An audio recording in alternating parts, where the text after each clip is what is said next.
I am on the research and assessment team for WOCP. And in my day job, I am a planetary geochemist and project manager for Jacobs at NASA Johnson Space Center in Houston, Texas, which is where I am currently located.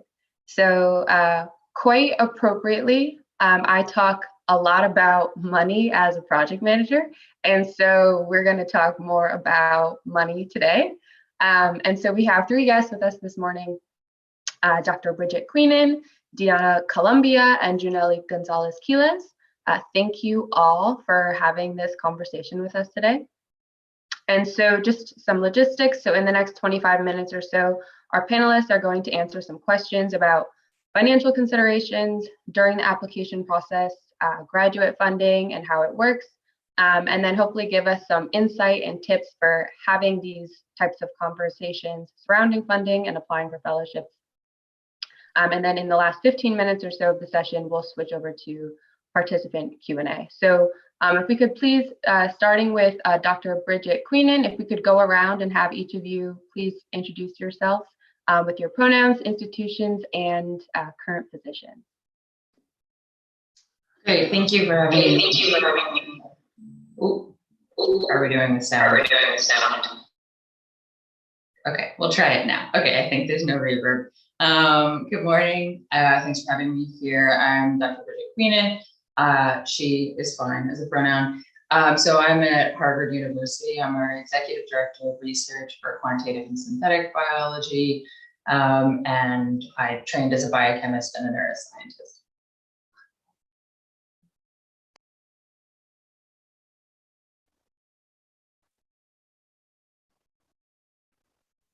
My name is Junelli Gonzalez-Quiles. Pronouns are she, her, hers. I'm a current second year PhD student. Is there an echo? Yeah. A little bit. Okay. Okay, we'll try.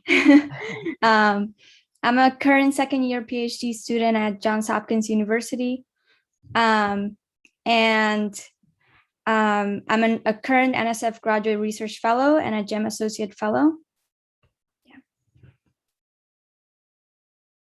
Hi, everybody. I'm Diana Columbia. I'm the manager of the Graduate Student Affairs Office at UCLA in the School of Engineering, the Department of Electrical and Computer Engineering specifically. But I've been in the department or the School of Engineering for 37 years, so I've seen kind of a lot. I was also in civil engineering prior to that and material science and engineering prior to that. So I can hopefully answer some questions regarding how to have a strong application and what to kind of look for when you're applying for grad school, hopefully. Thank you all for those introductions, and it's nice to meet all of you. So I'm going to go ahead and I think jump right into the questions for today. And so the first one, so this isn't directed at anyone, feel free to jump in if you want to start us off. So when choosing a graduate program, what are some financial considerations that students should be thinking about prior to applying or choosing a program that they've been accepted to?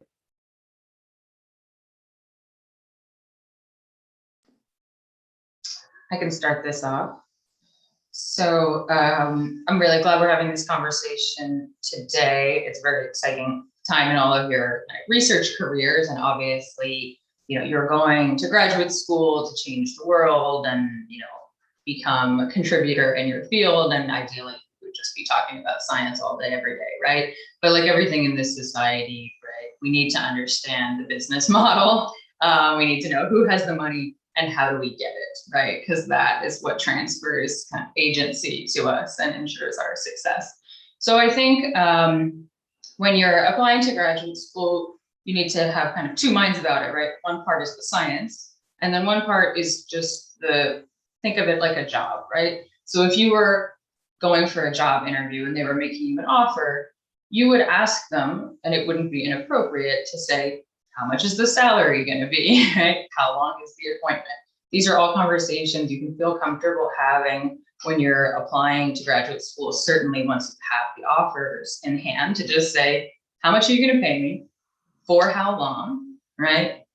Does the program cover me? When is my professor supposed to cover me? Do you expect me to teach? Do you expect me to get my own fellowship? Do you cover the cost of my relocation? If so, how much? When? Are you going to front it to me? Are you going to make me put it on my credit card and then take your sweet time reimbursing me? Right? These are all, you wouldn't feel uncomfortable asking a regular job these questions, right? And so just think of it in the same way. And I think that one of the things I have learned about negotiating while female is that it can make you more comfortable, and it makes everyone maybe more comfortable if you approach it as, this is great, let's work on this together. How are we going to make this successful, right? So you're not saying, I need this money, I need this thing. You're saying, this is a great opportunity to potentially come to your university, bring my talents here. How are we going to establish a good financial plan that's going to set me up for success? Because why would either of us want me to come here if I wasn't going to crush it, right? I think that's great advice. I think a lot of the times when we apply to graduate schools, we're not thinking about it as if, it's hard to think of it as we are interviewing the school as well, rather than just them interviewing us. So I think that's really great advice. Janelli, do you have any advice, seeing that you have recently gone through this process and are now a PhD student? Yeah. So I would say some financial considerations to take into account is everything that Bridget mentioned, but also the cost of living is like super important. Basically, and also like how your stipend compares to the cost of living. Is it half your stipend? Is it more than half your stipend? Those are also like red flags to like look out for. Is it a comfortable number for you to be able to get food and do grocery shopping and all of these things? So I think that's like really, really important. And same with like going about the cost of living. If you're in a big city where it's the cost of living is higher, it's expensive, does the stipend adjust to that? Or if you're in a small town, like how does it compare? I think everything else was also covered already. Basically, does your advisor have some funding for you to be a research assistant, especially in your later years when you're trying to finish your PhD thesis? Those are important things to consider. Or if you have to TA and how much you have to TA, because TA takes a lot of time. Those are all things that you should ask and take into account when thinking about graduate school. All great advice. Thank you. Deanna, did you have something to add? I think one of the things that is very important is that you apply for everything, because a lot of students get multiple offers, right? They get a couple of different things that they can come to a program and say, look, I've already been approved for GEM, or I've already been approved for NSF. Those are things that the schools also look for, right? When you're reviewing these applications. So I think it's really important just to apply for everything that you think you qualify for. So I also want to say, pay close attention to the qualifications, because sometimes students apply for things that they aren't qualified for, and it's just kind of a lot of extra work for everybody, and it's not important. So zone in on the things that you think you really can contribute to the university. And also just don't be afraid to ask the departments questions that you're applying to. If you have specific questions about the area that you might be living in someday. I know it's so drastically different between the East Coast, West Coast, North and South. I'm not sure, is this all domestic at this event today? There are no international students? We do have some international participation as well. Okay, so again, when they're coming from overseas, it's a huge culture shock in some cases. So it's good to talk to the departments, because sometimes, at least at UCLA, we do have some student groups that can also help, right? Students who have been there, done that can answer a lot of their questions for them. So it's really good to reach out to them as well. Great. So we're asking a lot of questions, applying to things that we're qualified for, and applying to as much as we can. So what does the timeline look for that? How far in advance should a student try to secure their graduate funding? I could start, since I'm already unmuted here. I think when the applications are due, which they are different in all the different schools, right? I just think you should start as soon as possible, because most of the deadlines are coming up very quickly. They are going to be here before you know it. And so you need to really do your research now on what you want to apply for, and look at all the deadlines and meet them. I don't know that it matters if you do it, at least for us, it doesn't matter if you do it super early. As long as you meet the deadline, it takes a long time for these decisions to be made, and you may not get all your decisions at the same time, right? So if you're applying for these fellowships after you've applied to grad school, you may have to wait until March, April before you even get decisions on some of them, whereas others you may get it much sooner, like in January. So it just depends on when the deadlines are.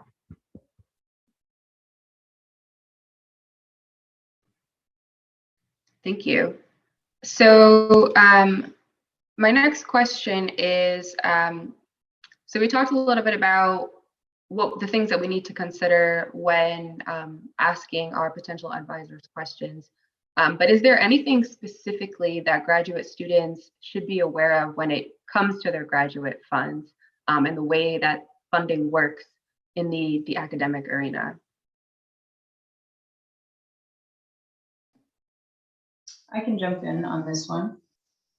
So I guess we're talking about two things which are related but distinct today, right? So one is funding, which is what is necessary and sufficient for you to have a successful graduate career, right? And in most cases, with the places that you're applying to, it is their responsibility to figure out how to pay you to do work at their university, right? And so we're just trying to kind of let you know so that you can set yourself up, right? So if for a lot of programs, and this is something you can feel comfortable asking, is the program, the graduate school, the program, the department going to pay for me for the first year, maybe second year, right?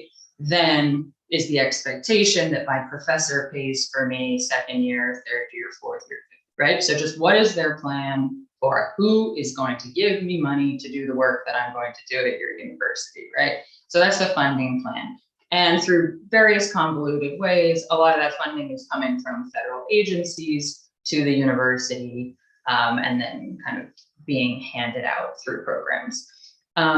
So we shouldn't have to care about that stuff, but because we are smart people who want to control our own destiny, we are gonna know some things about how this works, right? And so then a related thing is the idea of fellowships, right? And so this is money that you apply for and you are kind of bringing into the university, right? It's not going directly into your bank account. You can't like triple your salary and go on some insane vacation, although people try to and they get in trouble, please don't. But a fellowship is a way that you can apply to a foundation or a federal agency and get them to say, we really care about this person. We are going to pay the university to support this person. So again, all of the money is going to be kind of coming through the university into your account. It's basically going to be the same amount for your stipend. Maybe you get a little bit of extra research support, travel support. You can go to a nice conference in Hawaii, even if your advisor wouldn't want to pay for it. But yeah, I think it's just that it's the responsibility of the school to pay for you. But if you understand how the process works, you can kind of set that up and you can bring yourself in some sources of funding that get you the recognition you deserve and maybe some extra resources for kind of professional development or conferences or like the lab reagent that you've been dying to buy? I can jump in too. I think, yeah, that was a great overview of like funding and fellowships. And I think another thing that is important in terms of funding that may not be talked about as much is taxes.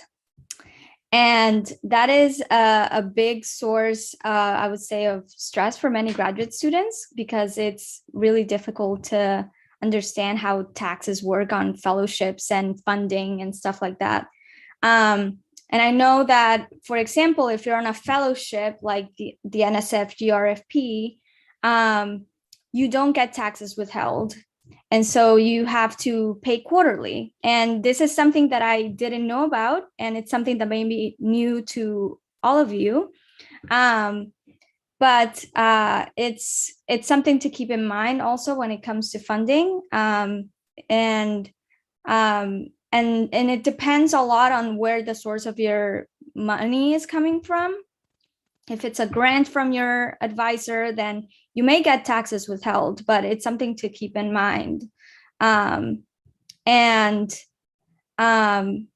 thing is that there's also internal, like departmental fellowships. And those can vary, like depending on like the school and the department, when you can get a fellowship like that. Sometimes, at least in my department, it's usually when you get accepted, you get an offer of like an additional fellowship. Although there are some instances where you can get like a fellowship later on in your department. And so these are also sources. So it doesn't only have to be like the NSF GRFP or the GEM or the Ford or the Hertz. It can be also through your department, and it may just be just as good or even better than like the NSF in terms of stipend. And so these are all things to think about when you're going through this process. Yeah. I was also going to say that don't get discouraged for students who are applying to these fellowships. If you don't get them, there's still other opportunities out there, such as teaching assistants and GSRs, graduate student researchers. But if you're going to be seeking those types of employment versus a fellowship, you just want to make sure you do your research a little bit before you approach professors. Make sure that the area that they are working in is something you're actually interested in and you're passionate about. Because if you start approaching faculty and you don't have that background, they see that you just want to do it for the money, they may not be as inviting to talk to you about possibilities to work on research in the lab versus teaching. Now, if you have a goal in mind to be a teacher or to be a professor someday, by all means, start looking into how you could become a teaching assistant early on, and you could get a lot of experience so that your portfolio grows. In addition, because you can also hold those appointments while having some of these fellowships. So that's when talking to somebody like myself or some of the other entities at the university, you'll be able to see that you can actually have multiple things. But you have to just be careful you don't overload yourself and then your academics suffer for, you don't want to have too much going on at one time. But there are people that you could definitely reach out to help you with that. That's Can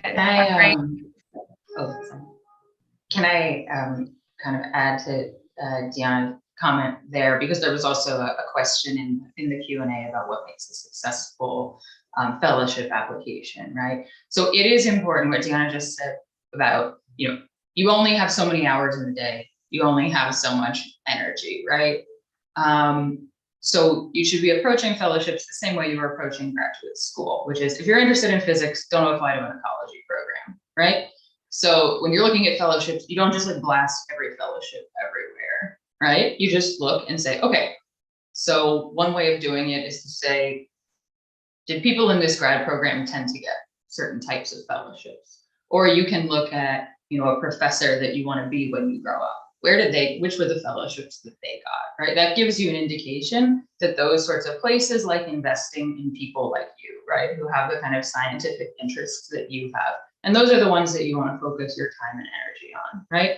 So component of a successful fellowship application is, did you read the instructions, right? Because a lot of times they really spell out what they're looking for. And then you can think of it as like a Mad Libs exercise, right? You're not plagiarizing, but if they say we are looking for students who are going to do X, Y, or Z, you in your application are going to explain to them how you are going to do X, Y, or Z, right? So a lot of them do kind of provide you with at least a framework of what the fellowship should be, right? And so you want to be a little bit discerning about which ones you're applying to. Please don't panic. I know that there are some of them that you could apply to before you even get to graduate school, and that creates a sense of like, I'm already behind.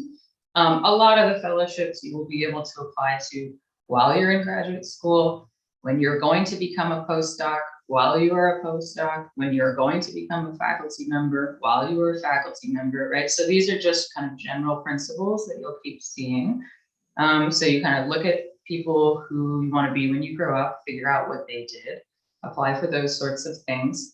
And then in the fellowship application, I think you want to choose the ones that you want to invest in, because writing a fellowship, even if the money doesn't come in that time or ever, is always a good investment if you are going to do a good job using the opportunity to think about your research, right? So if you're going to use it as an opportunity to kind of read some of the literature, get your citations in order, talk to your advisor, talk to your friends, be like, what is known, what isn't known, what is the limitation in the field that's like keeping us from understanding, what am I going to do? What do I feel qualified to solve? And then here's my plan of doing that. That is a good use of time, right? Because at the end of it, even if you don't get the fellowship, you have a blueprint, you have a social contract with yourself and your advisor and your program saying, we think this is a good course of action for our future research, right? And if it's actually research you want to do, then go and do it, right? That's the plan. And if it's research you want to do, you can use it for other fellowship opportunities, right? Maybe you can modify it, but you have it there, right? And so that is not a bad use of your time. That is in fact a wonderful use of your time to emerge with more conviction that you're on the right path. A terrible idea is to just apply to everything, make some stuff up, try and twist yourself into like, yes, I'm a biophysicist, also I'm a geochemist, definitely a neuroscientist, right? Like that is just going to fracture your time and just will to live, right? So you want to be kind of investing in using the opportunities that are going to enhance your research experience. And then you are just crafting the story of what you're going to do, why you're qualified to do it, and getting them excited about it. Thank you. And so since we are on the topic of like actually developing our fellowship applications, I am going to refer to the chat just because we do have some questions coming in, and thank you, Bridget, for answering some of those. So one of our participants would like to know what matters the most and what matters least in a fellowship with regards to grades, research, experience, etc.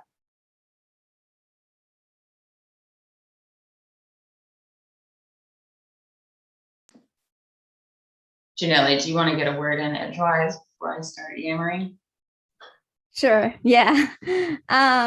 So in terms of what I've seen of what has been taken into account when evaluating my fellowship applications, because the great thing about the NSF, the RFP, and the Ford is that you get feedback about your application, is that I think the most important thing they look to is your initiative. And that can usually be seen in research experiences. So how much research you've been able to get, and like what you've done to get that research. I know yesterday that there were a couple of times where it was mentioned, like, if your like research was either handed to you or if you had to work for it, like your initiative and your idea to be able to look for that research, and that really means a lot when it comes to reviewing. I feel like reviewing these applications. In terms of grades, I have to say I did not have the best grades in undergrad for various reasons, and I still was able to be awarded the NSF. So I would say don't stress too much if your grades are low in undergrad. I would say still go for it. I think the most important thing is to go for it. For example, when I applied to the NSF, I literally applied, I was thinking, I had the mentality like, this is my practice run. I still have one more time when I'm in grad school to apply to NSF. This is going to be my practice run. I'm going to get feedback. And then next year, I'm going to apply again and then hopefully see what happens. And then surprise, I got it. And that was like really, really amazing. And it just shows that you should still apply regardless of whether you think you might not be able to get it or not. And to answer the question in terms of what matters most, I think it's the initiative, the research that you've been able to do. And I would say I think it's also moving towards grades mattering less and less. So but still make sure, as we talked about in the statement of purpose yesterday, to address if you do have any low grades. Don't leave it unanswered or yeah. And so I think that's really important. Yeah, I want to echo what Janelle said. I mean, the thing is, you are who you are, right? You, the grades are what they are. Your background is what it is, right? And so feeling apologetic or hiding it isn't going to work, right? A fellowship is an opportunity. What is it that they're trying to do? Why are they handing you money? They're investing in you, right? So a fellowship application is an opportunity to convince the NSF, a foundation that a rich person started, whatever. It's an opportunity to convince them that they should invest in you, right? So why should they want to invest in you? One thing could be that you're a genius and you had perfect grades and, like, you know, you're 7 generations of Nobel laureates, right? That could be a reason to invest in a person, right? But there's a lot of other good reasons to invest in someone, right? And so if you didn't have, I mean, I actually like taking students who don't have great grades, because one of the things that I know is a signature of a successful scientist or engineer is the ability to fail and just get back at it, right? Is to just not immediately shatter, is to be like, okay, that didn't work. How are we going to try again, right? And so if there are things in your background that kind of don't look pristine, but are actually evidence that you are very well qualified to try, fail, try again, fail, and then succeed, that to me is the signature of a person that I want to take to our graduate program, that I want to fund to our fellowship, right? Because they have the features of a successful scientist, which is like, I know what I care about, I'm willing to do the work, I'm willing for it to be a little bit hard, but I'm going to demonstrate the kind of tenacity, the creativity that is necessary to push this through. So just use it as an opportunity to kind of tell the story about, you know, why you are bringing something to their community, why them investing in you is going to make the scientific enterprise better. I was going to add to that because one of the things that I take real pride in at the university is the success stories, right? So the underdogs that come in and then they end up just climbing the ranks when their grades were barely meeting the minimum requirement.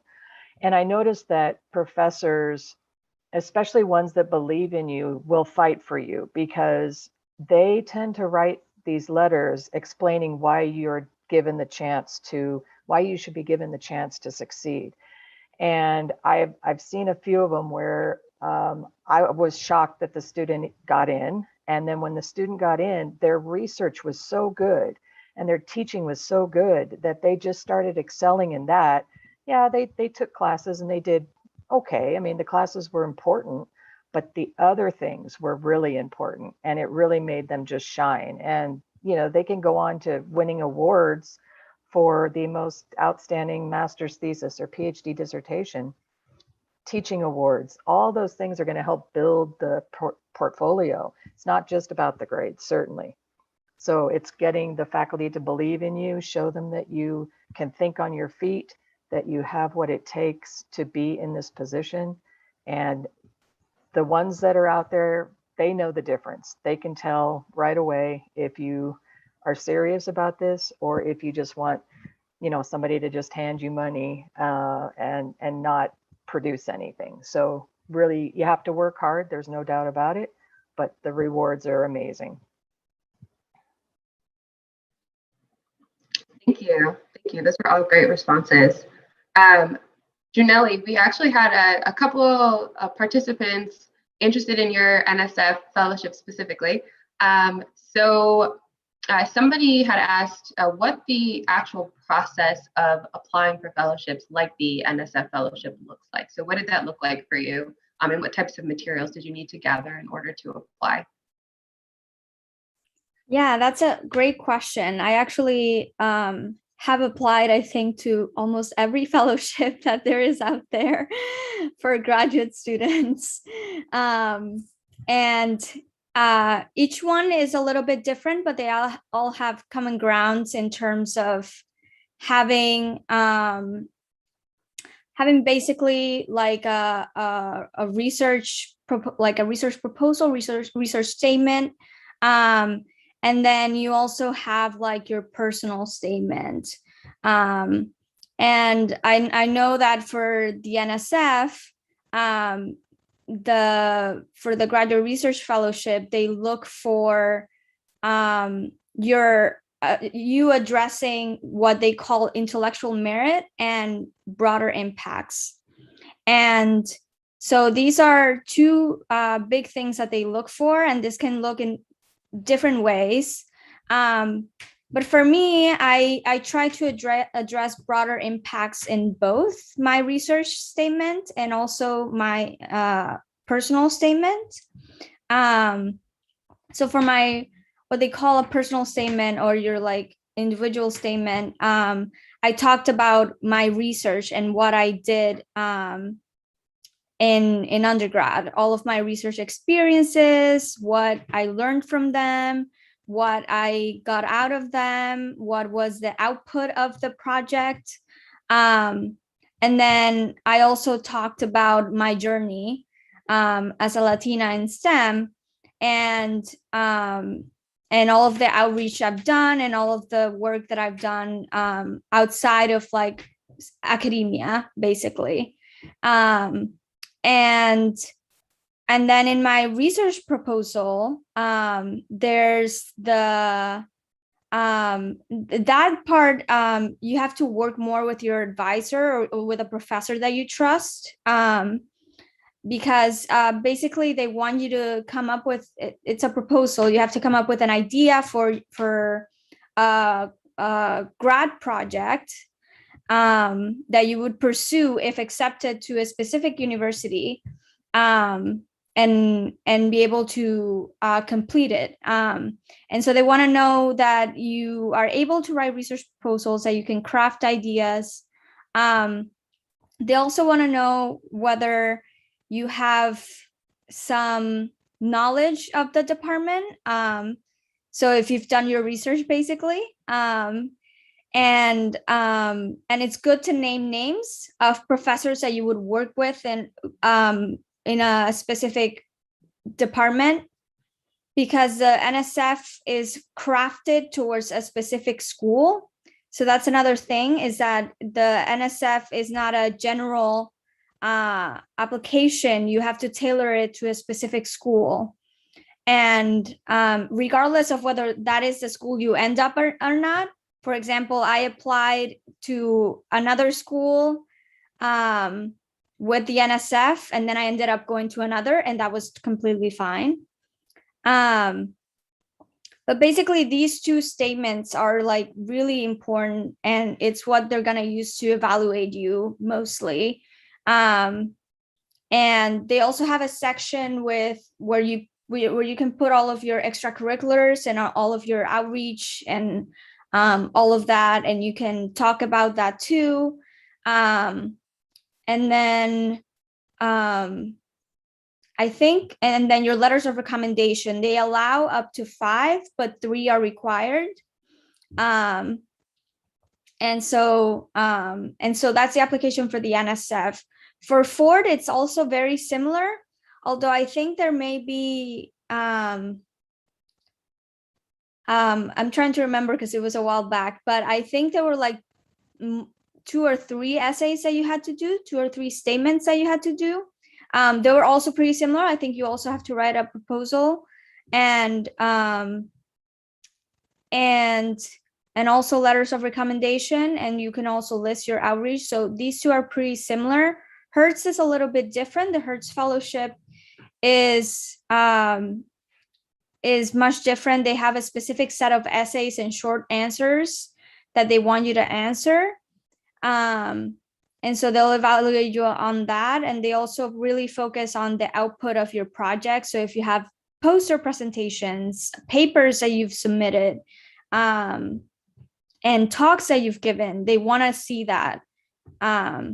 And then the GEM Fellowship was also pretty similar compared to the other ones that I've talked about. Okay, thank you. And yes, I just want to please. say the fellowships that you may or may not apply to before graduate school, obviously are fantastic. And if you are applying for them, that's great. I don't want to create the idea that everything is going to be like this. In most stages of your career as a graduate student, as a postdoc, and as a faculty member, you are going to be applying for things based on the research you are doing in real life and will be doing in the future, right? So these ones are kind of a specific case where you're making up a sort of hypothetical project to convince them that you are a smart person capable of thinking about science and you would be a good investment. So that's kind of that's a weird kind of unique situation, right? Where you're writing, and this is one of the questions in the chat, you're writing a research proposal that you may or may not conduct at a school you may or may not go to, right? So that's strange. And if that seems terrifying, that is correct. So, do it or don't do it. But for the rest of your career, rest assured, you will have a project that you are developing in a lab with your mentor, and you can use these opportunities to write it up and get people to invest in it. But again, it will be based on real life, and you will have kind of more intellectual and scientific support. So stay strong. Thank you for answering that question. So are there any limitations to the number of fellowships that a graduate student can hold at a specific time? I could just say that it's not the number of fellowships, it's the amount of money you're getting, right? There's usually a cap stipend. Every year it changes, it seems to be, but it's actually pretty high. But I have seen cases where there was some students that got so many things, they just couldn't have them all. Sometimes though, what you need to remember is you could defer. So there could be some of those fellowships that say you can't have it in the first year, you can defer it to the third year. Some of them will allow you to do that. So before you decline something, always make sure that it's not deferrable first. Yeah, oh, sorry, go ahead. Go ahead. Okay. Go ahead. I was gonna say that everything that Diona mentioned, I echo that. And I also want to say that, yeah, it's very important. Don't decline it before you check with people at your institution and with other students that have been in the same situation as you have. Because, for example, I have some friends that got the NSF and the Ford, and on paper it seemed like you couldn't do it, but in reality, you have so the NSF is 5 years of the fellowship, but you only get 3 years of funding. So you have 2 years in between that you can defer. So for example, I took a gap year between undergrad and grad school. And so I used one of those empty years to defer. And then I started using it in my first year. And so the same way it applies if you have 2 fellowships, like the Ford and the NSF, you can actually use the NSF for the first 3 years and then the Ford for the last 3 years, or alternate them. But you can't use them both at the same time because there's a cap. So yeah, it's something that you can do as well. Thank you. So before we wrap up, does anyone want to give their top piece of advice for students getting ready to apply for funding and fellowships?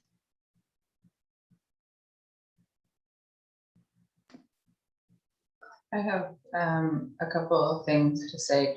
So I think 3 pieces of advice that we've sort of covered, right? So please read the instructions. Don't waste your time on applying to stuff that you just aren't a fit for, right? And if you're going to do it, make sure that you kind of budget time to do it properly, right? Like slapping something together and throwing it in last minute isn't a good use of your time. You're not going to get funded, right? So it's kind of a like do or do not do. If it's a good time in your graduate career to sit down and write a proposal, right, then do it. You know, you can't keep just pushing stuff off forever, but there are times where it's like, this isn't the moment, this isn't the year, I'm going to have to do it next year, right? And I think that one of the things, as we talked about this with rec letters, there's a delicate balance. It's very hard, almost impossible to go this alone, right? And so it's wonderful that through this wonderful organization, you know, you guys now have a support network, right? The only reason that I was successful in writing fellowships in graduate school is because I had students and faculty members in my grad program who had gotten the fellowships that I wanted, who shared their applications with me. Obviously, I'm not plagiarizing their fellowships, but I can see what is a successful application, what is an unsuccessful one, right? So finding a mentor, if that's your advisor, that's wonderful. However, even well-meaning advisors sometimes might not be the best person for this, right? The information that was relevant 100 years ago might not apply. And so sometimes it's going to be, you know, a postdoc, a grad student, a member of this community who's going to be a better resource to be like, look, I just applied for this, I got it, or my friend got it, here's how it works, and kind of help you through it. And the last thing is, again, and this kind of ties into the ask if you can defer, right? The worst they can say is no. Just because a person doesn't recommend you to apply for something doesn't mean you shouldn't, right? Them like withholding a yes or not encouraging you doesn't mean you shouldn't, right? If they say no, we're having a different conversation. But if you want to do it, you know, it's your decision to do it or not. Sometimes people will tell you no, and you're going to have to decide based on your relationship with that person, whether you care about their opinion. I had advisors who told me not to apply for stuff, and I did it anyway. Because like Linnell, I find anger a very motivating force to kind of be successful in science. But finding a mentor who will tell you, who you do trust, to say, this is not a good use of your time, but this is a good use of your time, right? They can't be saying apply to everything, and they can't be saying, oh, you're not good enough, right? You do need friends or colleagues who are going to say, yep, this is a good idea, but don't do this one. Because your time and your intellect is very important, and it needs to be spent on the things that are going to make you successful, and it needs to not be wasted on dumb stuff, right? So that's it. Thank you. So I think also when you're applying to these fellowships, really pay close attention to what you're applying for. I know of a couple of fellowships that are for PhD students who intend to go on for the PhD. Now, if you don't have your master's, you could still apply to these fellowships, because you can, in many programs, you can get your master's along the way, right? So if your intent, your ultimate goal is a PhD, certainly apply for those, but also a lot of them are very specific fellowships that require, say, teaching as a goal. So if you're not ever intending to be a teacher, I wouldn't recommend applying for those types of fellowships, because it's just, the committees are going to catch it. It's kind of wasting your time, right? Because they're going to look at your application, and if you mention nothing about teaching, or that you've been a tutor or a mentor, or all the things that are kind of related to the teaching, it's just not going to work. Now, for students who are just planning to get a terminal master's degree, there is that type of funding as well, where research actually isn't even required. If you just want to go to school, get a master's degree on a course-based master's, there is a program such as the Graduate Opportunity Fellowship that is for that. It's to help you with that 1 or 2 years of 1 year funding. Typically, if the program's more than a year, then you just have to pay a little bit, but not too much after that first year. But other than that, just good luck. Good luck to everybody. Thank you. Thank you for that. So we are out of time for today, but I want to extend a big thank you to all of our panelists. Thank you for your time, and thank you for everything that you've shared with us today. And to all of our participants, we have handouts about fellowships and deadlines that we will be distributing. So stay on the lookout for those. Next up, we have about a 10-minute break, and then we have part 2 of the Statement of Purpose workshop starting at 12:15 Eastern Time. So take a little bit of a break, and we will see you back in 10 minutes. Bye, everyone. Thank you.